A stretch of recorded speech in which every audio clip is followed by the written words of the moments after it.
Assalamualaikum warahmatullahi wabarakatuh.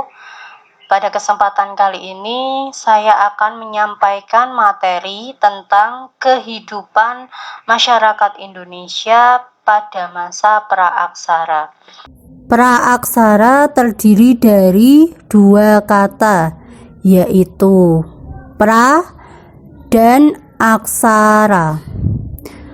Pra diartikan sebelum, sedangkan aksara diartikan tulisan. Jadi masa praaksara adalah masa ketika manusia belum mengenal tulisan. Sumber yang digunakan untuk mengetahui kehidupan masa praaksara itu ada dua, yaitu fosil dan artefak. Apa itu fosil? Apa itu artefak? Fosil adalah sisa-sisa kerangka manusia, hewan, dan tumbuhan yang telah membatu. Sedangkan artefak adalah perkakas atau alat yang digunakan oleh manusia purba untuk menunjang kehidupannya. Zaman Mesozoikum, kurang lebih 2500 juta tahun yang lalu. Pada zaman ini atmosfer di bumi masih panas dan suhunya belum stabil, sehingga tidak mungkin ada kehidupan di zaman ini. Yang kedua, zaman Paleozoikum, kurang lebih 340 juta tahun yang lalu. Pada zaman ini hidrosfer dan atmosfer bumi mulai terbentuk. Mulai muncul tanda kehidupan seperti munculnya organisme bersel tunggal, organisme multiseluler, dan beberapa tumbuhan seperti rumput-rumputan. Yang ketiga, zaman Mesozoikum, disebut juga dengan zaman reptil.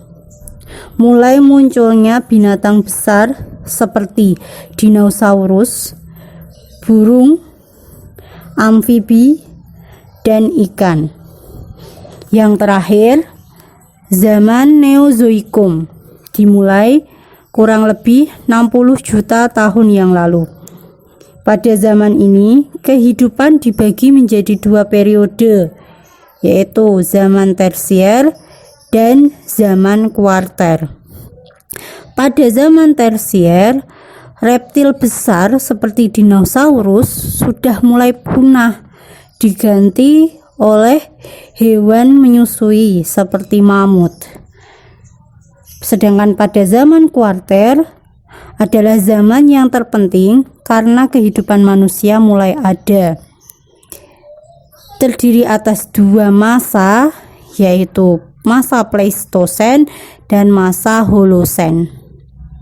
Pada masa Pleistosen, kutub utara mulai mencair, sedangkan pada masa Holosen mulai hidup manusia Homo sapiens. Periodisasi secara arkeologi dibagi menjadi dua, yaitu zaman batu dan zaman logam. Yang pertama, zaman batu. Disebut zaman batu karena hampir sebagian besar alat atau perkakas kehidupan manusia terbuat dari batu. Zaman batu dibagi menjadi tiga: Paleolitikum, zaman batu tua; Mesolitikum, zaman batu tengah; dan Neolitikum, zaman batu baru. Paleolitikum atau zaman batu tua.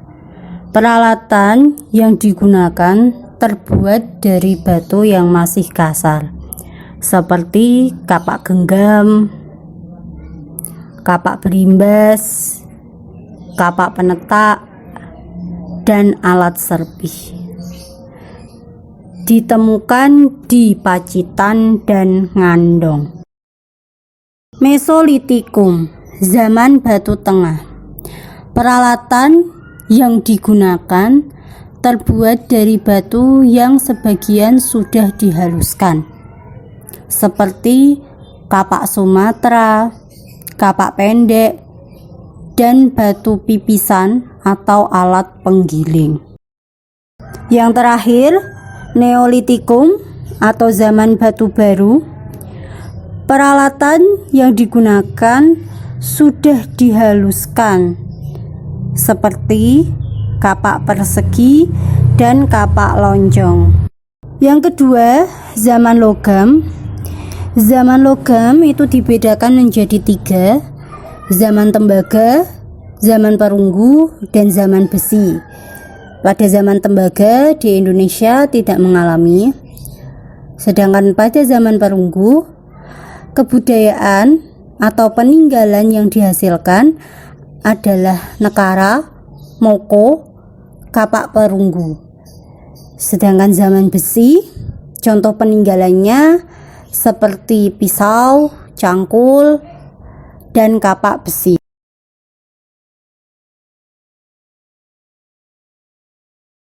Masa berburu dan mengumpulkan makanan dibedakan menjadi 2 tingkat, yaitu tingkat sederhana dan tingkat lanjut. Pada tingkat sederhana, peradaban manusia masih rendah. Dilihat dari 3 sisi kehidupan. Yang pertama, kehidupan ekonomi. Kehidupan manusia masih tergantung pada alam, yaitu dengan berburu hewan dan mengumpulkan tumbuhan. Jika kebutuhan akan makanannya habis, mereka akan berpindah tempat ke tempat yang lain. Yang kedua, kehidupan sosial. Manusia masih hidup berkelompok. Untuk kelompok laki-laki melakukan perburuan, sedangkan kelompok perempuan bertugas mengumpulkan makanan dari hewan dan tumbuhan. Yang ketiga, dari kehidupan budaya. Manusia membuat alat dari batu, tulang, kayu yang masih kasar. Alat-alat tersebut contohnya seperti kapak berimbas, kapak penetak, kapak genggam yang sudah ada gambarnya di slide sebelumnya. Selain itu juga ada alat serpih seperti pisau, gurdi, mata panah yang gambarnya ada di slide ini.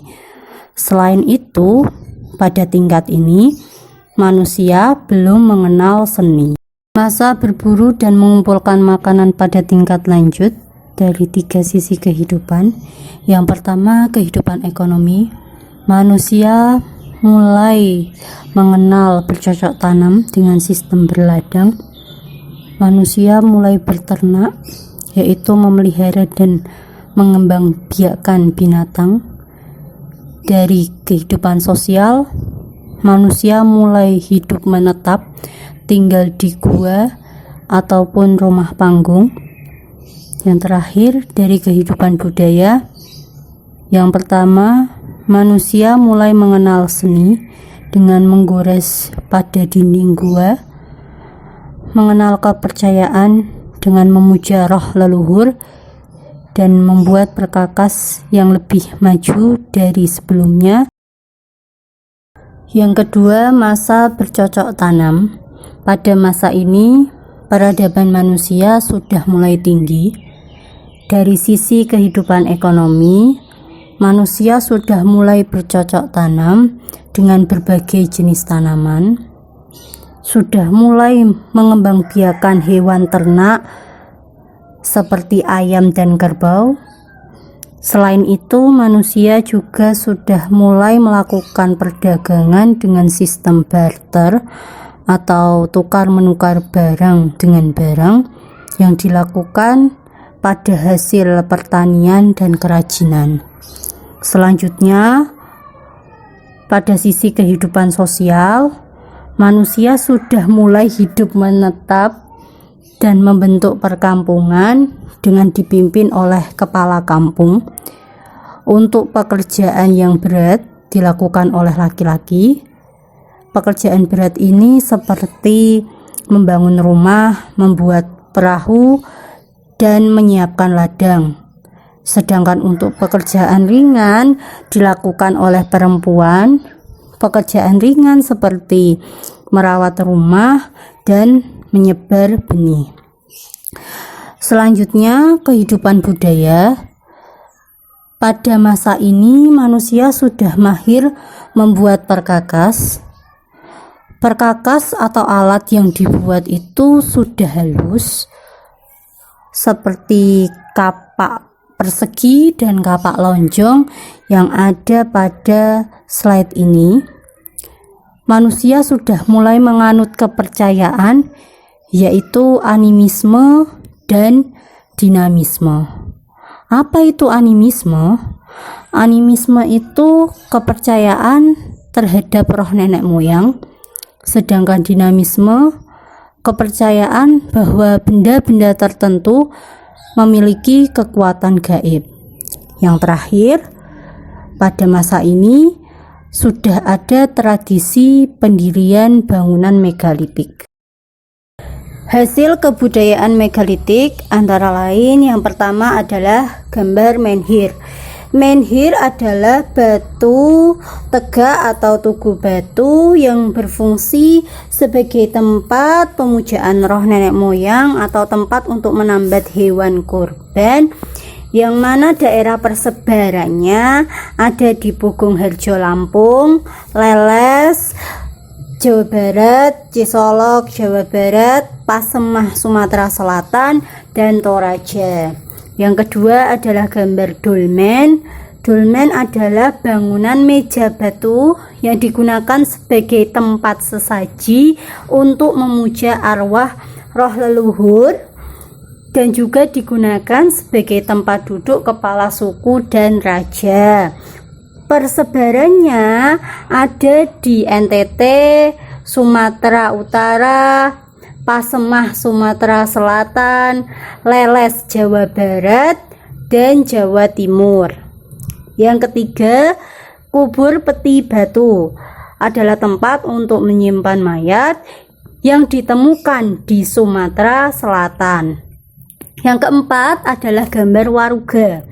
Waruga adalah kubur batu yang ukurannya kecil, berbentuk kubus, digunakan untuk menyimpan mayat, ditemukan di Minahasa, Sulawesi Tengah.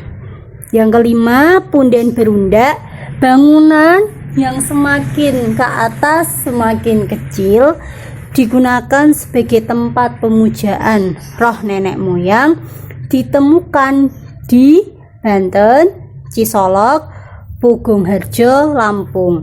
Gambar yang keenam atau yang terakhir adalah gambar sarkofagus, bangunan yang bentuknya seperti lesung dan ada tutupnya, banyak ditemukan di Bali dan Jawa Timur. Masa perundagian atau pertukangan. Pada masa ini peradaban manusia sudah maju tingkatannya. Dari sisi kehidupan ekonomi, manusia sudah melakukan pertanian di ladang dan di sawah dengan sistem pengairan atau irigasi. Kedua, peternakan telah berkembang dan sangat beragam, mulai dari kerbau, kuda, dan beberapa unggas. Yang ketiga, kegiatan perdagangan secara barter atau tukar menukar barang dengan barang sudah mencapai antar pulau.